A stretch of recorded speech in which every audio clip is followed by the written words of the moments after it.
This is our most requested recipe, and I'm going to show you exactly how to do it. Now, don't give up on this video if you aren't into sourdough, because the way that we make our focaccia bread works whether or not you've made sourdough dough or you have made the dough with like yeast instead. And I have both recipes for you down below in the description. So just click down below where it says description, you click where it says more, and it opens up all of this great information for you.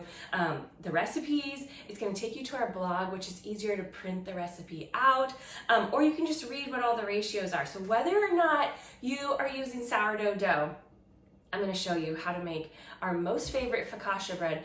And here's why I love this recipe so much. If you have just started on your sourdough adventure, I actually want you to start with this recipe because there's no shaping involved.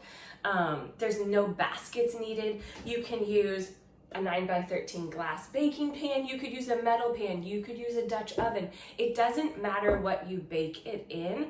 And there's no crazy shaping, which is such, like that is, I feel like the shaping part of sourdough, of learning how to make the loaves, is as tricky as learning just like how to get all the ratios to feel correct. And it can be any amount of dough that you have left over. So one of the links that I'm gonna put for you below is the link to how I batch out a big batch of dough at the beginning of a week, and then it lasts us for 10 to 14 days for whenever I have time to bake. And here's the cool thing.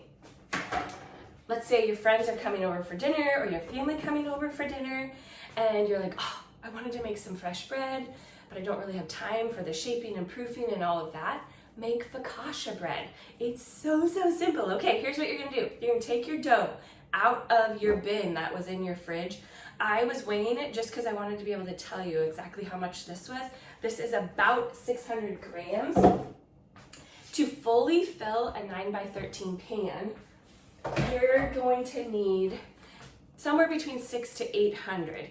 The more that you have, the thicker your bread is gonna be. But the thing is that, like, let's say that you have pulled dough out of your bin and you've made a couple different things this week and you only have 400 grams left. Not a problem. Just use a smaller pan, or you can still use your 9x13 pan, but just know it's not gonna fill the whole pan up. So the first step is pour your olive oil into your pan. It's a couple tablespoons worth. This is one of the things with focaccia bread. There's a lot of olive oil involved. And you'll see if you are making my focaccia bread that is not sourdough, there's actually olive oil in the dough. You pour olive oil in the pan, and then you'll see our final step, we're gonna actually put some more olive oil over top. But here's the first thing you're gonna do. You're going to pat it out the best you can in your pan, and once the olive oil's in there, it makes your dough slide around a lot in the pan, and so that's why I actually just like to pick up the dough and I just pull it like this. It doesn't need to be perfect. That's the cool thing about focaccia, is it's a rustic kind of bread. So once I get it to the point where it's pretty well, like there's no bigger chunks, you don't want one side to be really fluffy and then one side to be really thin, because it just isn't gonna bake as evenly. So because I only had 600 grams, you're gonna see it doesn't really fill my whole pan up. Not a problem. Now, before I put my plastic wrap on it to let it proof. Now here's the thing where it's different than doing a traditional sourdough loaf, is we actually want this to rest in a warm spot, and it's gonna proof and it's going to rise. So, you know, your normal loaves could sit in the basket or your loaf pan, and they could sit in the fridge and proof for a couple days, and then you stick it right into the oven. The focaccia bread, we actually want it to begin to start rising before it ever goes into the oven, because it's not in the oven very long, because this is such a thin piece of dough. Okay, I go through and I give it a lot of dimples with my fingers. This is such a fun part to do. When my kids were little, they would do the dimpling. You want the dimples because as it starts to rise, it's going to keep some of those dimples, and those dimples will hold all of the goodness that we're gonna put on top. Okay, our dimples are there. Now get your plastic wrap. We want to trap all of the moisture in this pan as it's rising. And so I cover the whole thing really well with plastic wrap. Now I'm gonna put it in the oven. I'm not turning the oven on. You don't want to turn it on with the plastic wrap on there. All I'm doing is just turning the light on, and that's where the focaccia dough is going to rest, and it takes about 2 hours for it to rise enough that we're going to top it. You don't want to put any toppings on it right now. You want it to get that full rise before you do any of the toppings. But while it is proofing in there and rising, we're gonna get our toppings ready. Now here's the fun part about focaccia is that you can top it with really any kind of flavors that you want. Our basic is that we do a garlic infused oil. And so what I do is it's about 1/4 of a cup. Feel free to measure it if you want. I just know I pour it in like that. And then garlic clove and my zester. And I like to use the zester to get the garlic into the oil because it makes kind of a paste, and then we're gonna simmer it for a little bit. And then we have this completely infused garlic oil. So even if a little piece of garlic isn't on that exact piece of the focaccia bread, the flavor is because the oil is infused with the garlic flavor. Now you could slice the garlic up, but what I found is that the sliced garlic ends up, it almost looks like it gets burned on the top of the focaccia, and the garlic paste doesn't seem to have that same like burned, charred look. So your choice, you can do it how you want. This is how I prefer because I like to like spread that garlicky paste, which you can see it's on the back of there. There's our garlic paste. Don't leave that on your zester. You want that down in the oil. And then I wipe all of that goodness off, and we're gonna set this over on the stove. And really all you need to do is turn it on. The minute that we hear it sizzling, I turn the burner off. It doesn't need to be on there very long. This garlic is so small now because we've zested it, it's like mashed. If it's on for very long on the stove, you'll end up burning it. Then it won't taste good. You'll have to start over. Okay, we're gonna mash our garlic around in our oil a little bit, and then I'm gonna go put this on the stove. Okay, as soon as we hear it sizzling, I'm gonna take it off that burner. That is enough. It does not need very much time on there. And while that is happening, I'm actually going to grate, which I'm gonna show you this. This grater has all these different sides on it. I like this one right here for the focaccia bread because this is different than pizza. You know, we're not wanting this thick layer of cheese or sauce or anything like that. It's more that we're kind of just like dropping these little bits of flavor onto the top of the focaccia bread before it bakes. And so I like this size of the grater because it does this like nice thin little shreds of the cheese. And we like Parmesan or Asiago or any white cheddar. You could use Gruyere. Like, this is where you get to be creative. Use the cheese that you really love.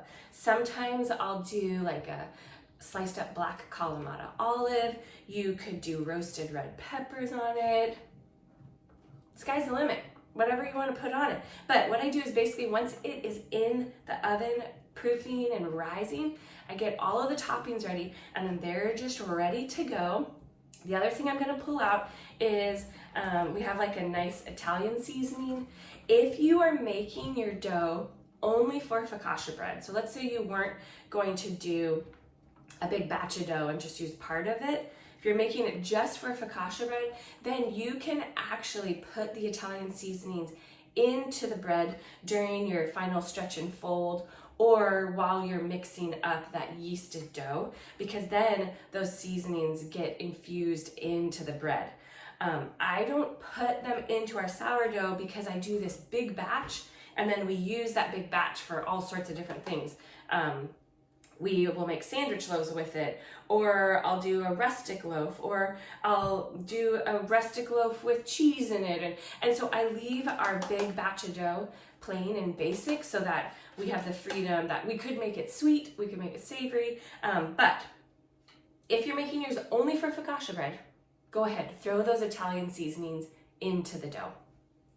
Look at that, the garlic is just beginning to simmer. See how it has all those little bubbles in it? And if your family loves garlic, you can put more than a clove of garlic into your oil.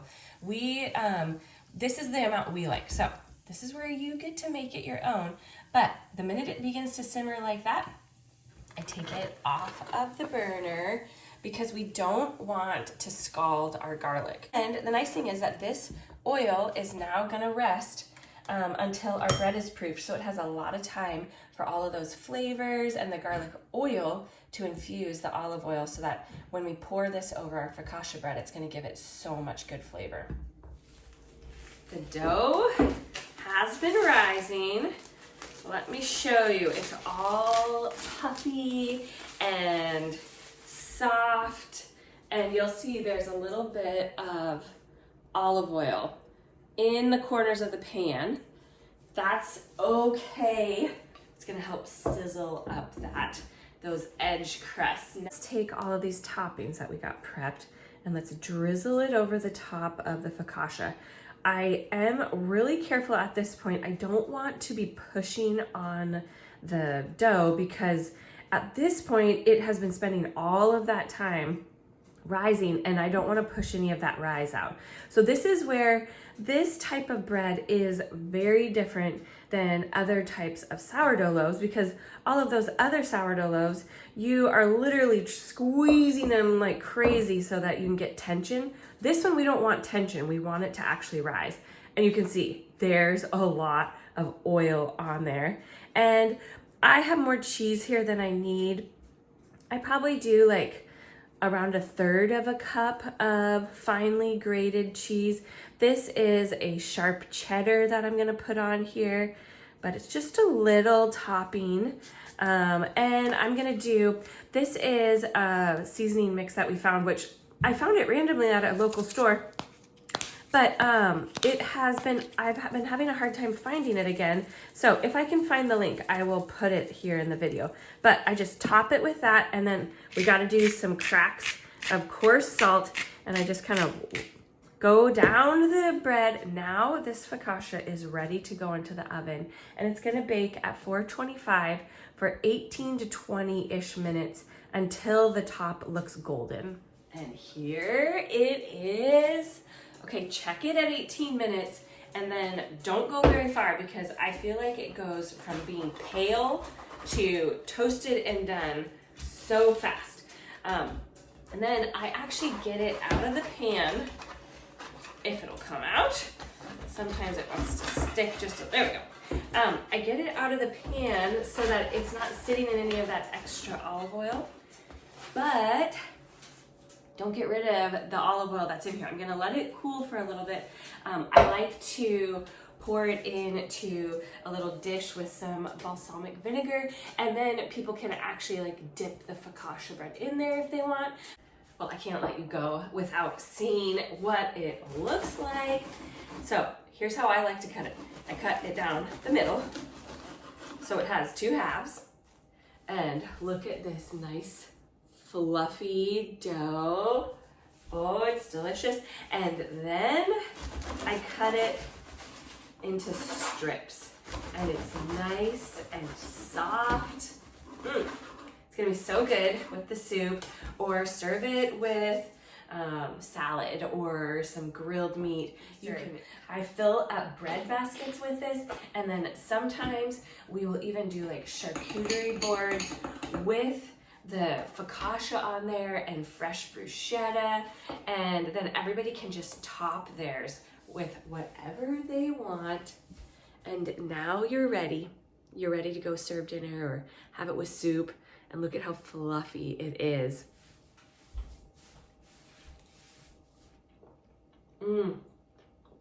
It's so good. You're gonna love making this because it's so easy. It's gonna give you confidence to try all the other things. We love serving this focaccia bread with so many different meals through the winter months, through the summer months, and I put a link to our cookbook below. If you need some inspiration on how to fill your table, come cook with us more. We're so glad you're here. And of course, put questions down below. We love getting all of your questions. It helps us to know what we should bake next. And I think the next thing I'm gonna make is some sourdough bread with some of this delicious cheese, and ooh, maybe we'll do jalapenos or caramelized onions. Not sure, but we'll dive into all of that. We're glad that you're here baking with us.